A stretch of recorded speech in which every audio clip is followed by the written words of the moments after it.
ကွေးကဝယ်သေးထိုးရင်ဘယ်လိုကောင်းကျိုးတွေရတယ်ဆိုတာကိုသိပြီးသွားပြီလားမသိသေးဘူးဆိုရင်ဗီဒီယိုလေးကိုစောင့်အောင်ကြည့်ပေးပါဦးနော်ခေတ်ဒါဆိုရင်တက်ကွေးကဝယ်သေးကြောင်းပြကြရအောင်ပေါ့နော်တက်ကွေးကဝယ်သေးရဲ့ကျိုးကျေးဇူးတွေဘယ်လိုကောင်းကျိုးတွေရတယ်ဘယ်လိုဆိုးကျိုးတွေလည်းရှိတယ်ဆိုတဲ့အကြောင်းလေးကိုပြပေးပါအောင်မရှင်ခေတ်ဒါဆိုရင်တက်ကွေးကဝယ်သေးထိုးလို့ရတဲ့လူတွေပေါ့နော်ထိုးလို့ရတဲ့လူတွေကဘယ်လိုလူတွေလဲဟိဆိုရင်6လနဲ့အထက်ကလေးတွေရဲ့အသက်ကြီးတဲ့လူတွေရဲ့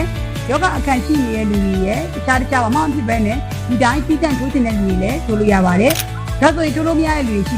ပါတယ်။ထိုးလို့မရတဲ့လူတွေကဘယ်လိုလူတွေလဲဟိဆိုရင်ငကိုရဲဟိုမှာကြက်ဥပဲဥတွေနဲ့မတည့်တဲ့လူတွေဒီအချိန်ကလည်းကောက်ွယ်သေးအလက်ကြီးဖြစ်ပြီးတဲ့လူတွေဆိုရင်မတည့်ပါဘူး။တက်ခွေးကောက်ွယ်သေးရဲ့သက်တမ်းပေါ့နော်။တက်ခွေးကောက်ွယ်သေးရဲ့အကျိုးသက်ရောက်မှုပေါ့။တက်ခွေးကောက်ွယ်သေးရဆိုရင်လေးမျိုးသက်ကောက်ွယ်သေးဖြစ်ပါတယ်။လေးမျိုးသက်ကောက်ွယ်သေးမှာမိဘတွေအမှတ်မှားနေတာရှိလို့ဘာတွေအမှတ်မှားလဲဟိဆိုမိဘတွေကလေးမျိုးသက်ကောက်ွယ်သေးဆိုတဲ့နေရာမှာသူတို့တက်ခွေးကောက်ွယ်လားလို့မေးကြတယ်သူတို့တက်ခွေးကိုမကောက်ွယ်ပေးပါဘူးပေါ့နော်သူကပြည့်ကျန်တက်ခွေးတွေကိုပဲကောက်ွယ်ပေးရပါဒါဆိုရင်လုံးဝတက်ခွေးမဖြစ်တော့ဘူးလားဆိုတဲ့မိကုန်းနဲ့သူပေးချင်မှသေးတယ်တက်ခွေးမဖြစ်တော့ဘူးလားဆိုတဲ့အခါကျတော့ပြည့်ကျန်တက်ခွေးတွေမဖြစ်တာကလွဲလို့တက်ခွေးအပြော့သားလေးတွေတော့ဖြစ်တတ်ပါသေးတယ်ဒါပေမဲ့လည်း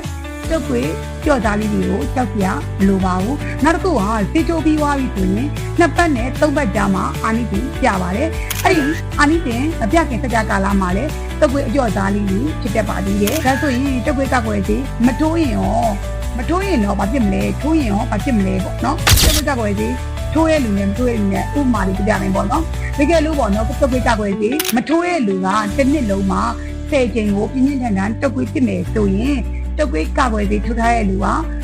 ပျော်လေးကို3ချိန်လောက်ပဲဖြစ်တော့တယ်လို့ပြောချင်တာပါအဲ့ဥပမာလေးပေါ့နော်ဒီတက်ခွေးကောက်ွယ်စီကိုဆရာမတို့တွေကိုထိုးတင်လားမထိုးတင်လားလို့မေးချင်တယ်ဟိဆိုရင်တော့ဆရာမတို့မေးတဲ့ပီရီယာလူတွေအားလုံးကတော့တက်ခွေးကောက်ွယ်စီကထိုးတင်တဲ့ထဲမှာပါပါတယ်လို့ပြောချင်တယ်ပေါ့နော်တက်ခွေးကောက်ွယ်စီထိုးတော့ထိုးချင်တယ်ဒါပေမဲ့စေးဝယ်ဖို့လက်လန်းမမီတဲ့နေရာတွေပေါ့နော်ဒီလိုစေးဝယ်ဖို့လက်လန်းမမီတဲ့နေရာတွေမှာဆိုရင်တော့ဘယ်လိုလုပ်လို့ရလဲပေါ့အဲ့တိုင်းလုပ်လို့ရပါတယ်နေရာတွေတတိုင်းမှာလုပ်လို့ရပါတယ်ဘာကြောင့်လဲဆိုတော့ကျမတို့ကိုဗစ်မှာတော့ဘယ်လိုနေခဲ့လဲပေါ့နော်အဲ့ဒီပုံစံတိုင်းနေလို့ရပါတယ်ဥပမာမတ်တက်မယ်လက်သေးမယ်လူစုလူဝေးခြောင်မယ်ဒီလေးများတောက်မယ်စားမများစားပြီးမယ်အိမ်ဝအောင်အိမ်မယ်ဟိဆိုရင်ယောဂကောက်ွယ်ပြီးတာဖြစ်မှာပါဒါဆိုရင်ဒီကျေတို့ပြောခဲ့တဲ့နေရာမှာဆိုရင်တက်ခွေးကောက်ွယ်စီရဲ့ကောင်းကျိုးလေးတွေကိုသိသွားပြီလို့ထင်ပါတယ်ကိုယ့်ရဲ့မိသားစုတွေမှာရှိတဲ့ကလေးတွေကိုယ့်ရဲ့